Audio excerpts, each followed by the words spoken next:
Your response question that I got was, do you think it's ethical for companies to sell their customers information? Now, it's important for you to note that you won't necessarily get the same questions as me, but this should give you an idea of what kind of questions to be prepared for. But don't worry, you'll have a chance to practice before you get into the actual assessment. The platform that the University of Toronto uses, a platform known as Career Talent, it allows you to practice as many times as you want. So you only really have to fill out the supplementary application once you're confident that you can do it under the timing provided.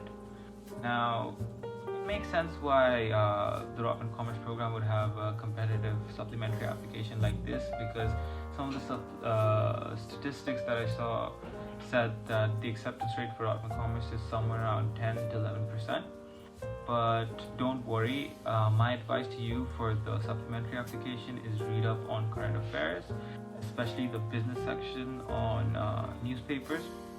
And another thing that I'll give you a heads up about is the fact that two of the questions are actually always constant. Number one is list 3 activities that you spend a significant amount of time in high school. This is a written response, and you can prepare this beforehand. You get about 150 words for this response.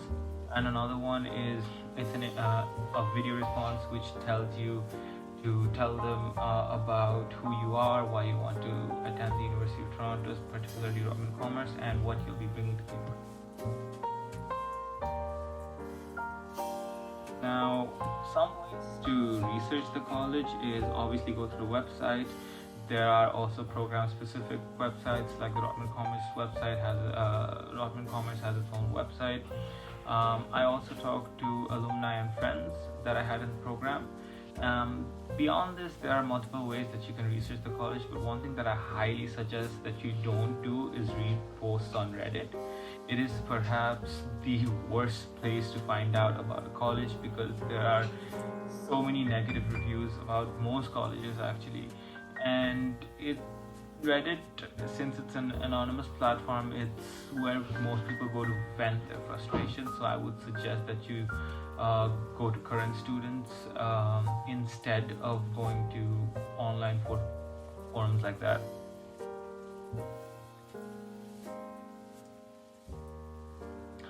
For test scores, most Canadian universities, you'll just need the IELTS. My IELTS score was an 8.5 out of a possible 9.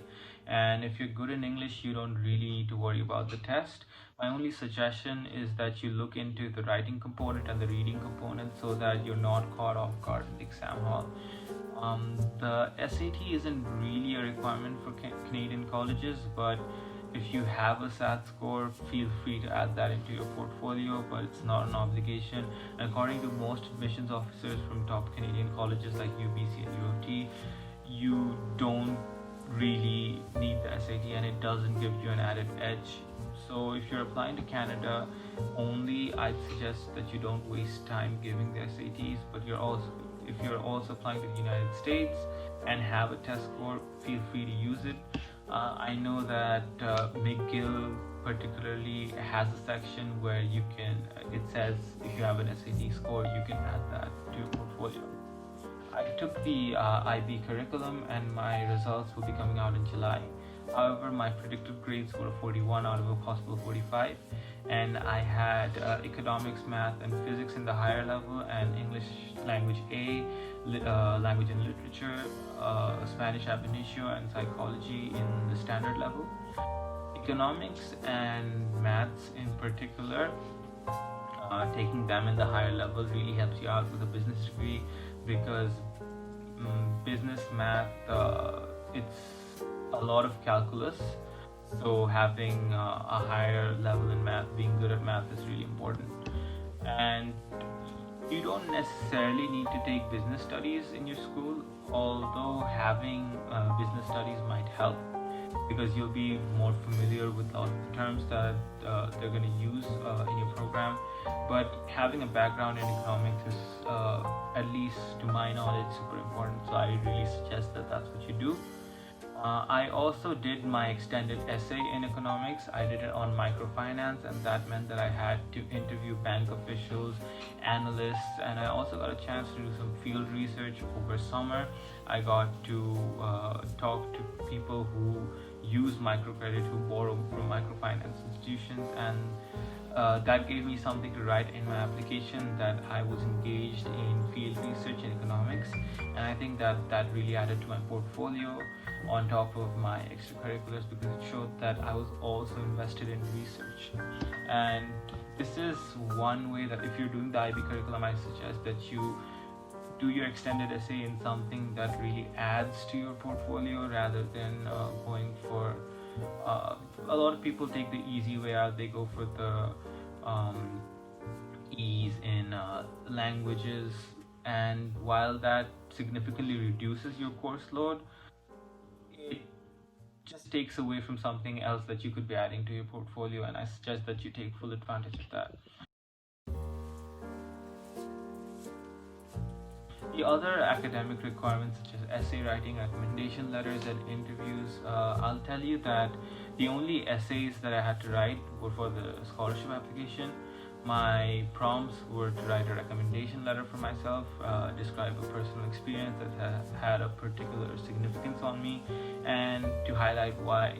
So I wrote a very personal story for the second one, and I weaved it into a narrative of how that inspired me and edged me towards entrepreneurship, which is something that I focused a lot on in high school, and that's what my entire application was based on.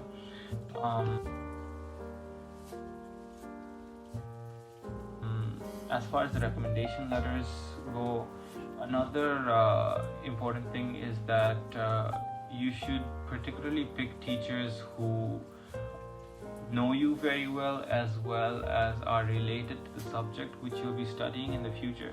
So I went for a recommendation letter from my economics teacher. I had a very good relationship with my economics teacher, and I really liked the subject. I was always active in class, so she had a lot to write, and I was also her favorite student, so that meant that she wrote a killer recommendation letter for me. I also had a very good relationship with the principal, and he knew me very well, and since he's a figure of authority, I felt like getting a recommendation letter from him would seem like I'm outgoing in school, which I was, and I felt like getting a recommendation letter from him was an added edge. But for business school, the common recommendation is going for your economics or business teacher, and then getting a recommendation letter from your math teacher.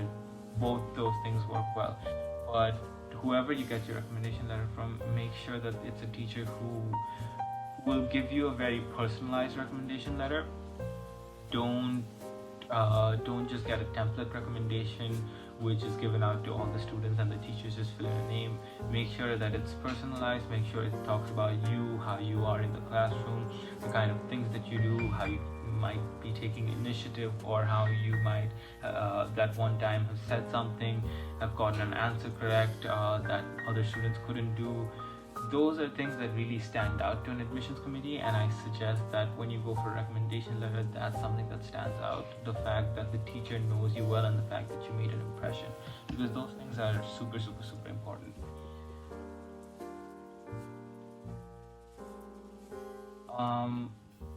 Another very important thing is extracurriculars.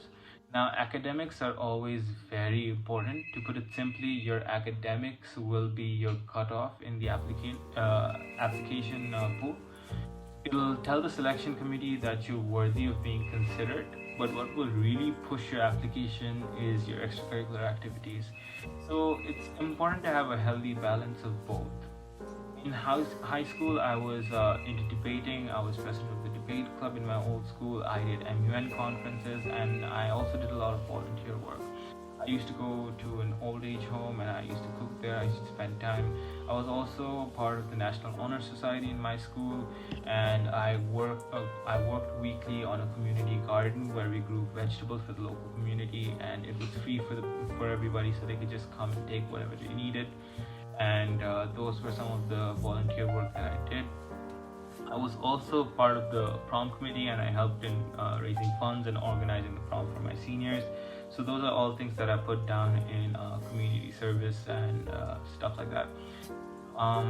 My crown jewel achievement in high school, however, was starting an entrepreneurship club and starting an event called the KIS Young Entrepreneur Summit. This was a pan-Indian business and economics conference for high school students focused on rural entrepreneurship. It was also a residential conference and the first of its kind in my school's 119-year history. This really impressed the school staff and my principal, which is why they all wrote amazing recommendations for me. And it is also it taught me a lot about leadership and management, two qualities that are very essential for business school in my opinion, and I think that really helped my application stand out. Some of the things that I will suggest that you do is internships in relevant firms, which would really add to your resume. This might also help you secure a scholarship because you'll understand concepts of firms better since you will have experience in them. And that's something that I regret not doing because I lived in a boarding school, so I really couldn't go for internships and stuff like that. Now, if you notice, my ECAs were all very leadership or organization based. It tells an admissions committee that I'm outgoing and that I take initiative, and it tells them a story about who I am. And I think that is very important, that you tell the story about what you're doing. Don't just go for all the extracurriculars that you see. Don't go for math club but then also do other stuff that's like not relevant to the degree that you're applying to.